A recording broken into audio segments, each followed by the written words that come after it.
they're not traditional, they're not revealed to us, but they would make up these stories, and then they'd sell people on the story, and people would just choose to go along. A lot of times because of the appeal that, this is more exciting than mundane life. And this is beneficial to you because it makes you part of the knowing ones. You can be in the in crowd, the people who really know things.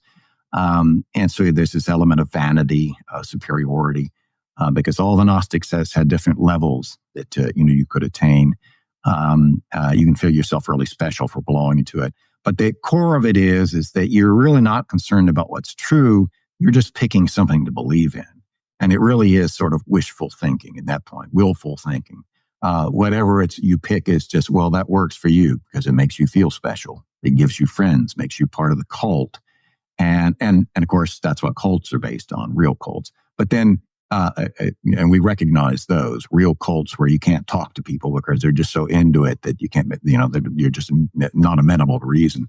But that's also true with a lot of other choices we make about things.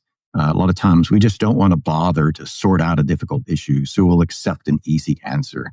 And that works for them because that means they don't have to think more about things. And of course, a lot of times avoid the inconveniences of actually living by what is actually true, both the difficulty of figuring it out and then the inconvenience of having to live accordingly. Gnosticism gets you out of that.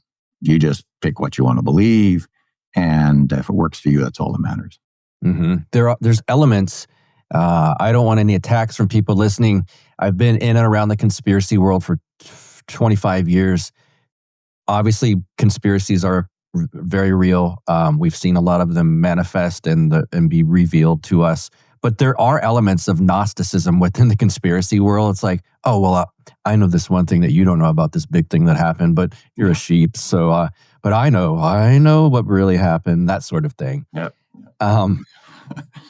Romanticism, though, something that I was not as familiar with. There's a great section in here that I want to read because I had this underlined, highlighted, starred, and everything.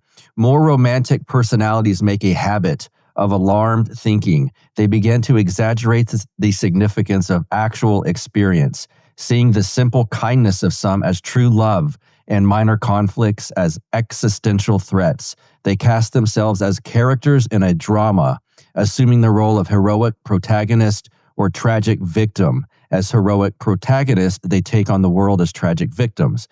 They destroy themselves spiritually, if not physically. There is no place for truth in such a mind. That's powerful.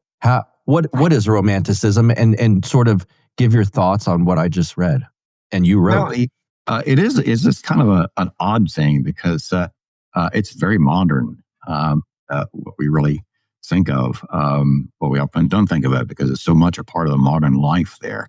But feelings, emotions were something that the ancient world knew were dangerous.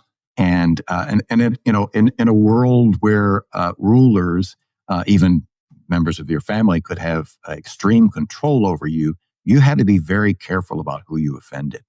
And so they realized you just couldn't let anger run its course. Oh, and then of course, the whole idea of the loving emotion or eroticism or eros, as the Greeks would call it, love for a man or a woman. Well, that was dangerous too, because, there was pregnancy and that's dangerous. That could mean death for the woman. And of course, depending upon who you're loving, you might run afoul of some other interests and threaten your life. And of course, the Trojan War starts over that. And so the ancients understood that emotions are not to be trusted, must be controlled. Yes, we have them, but it's not the basis of right and wrong.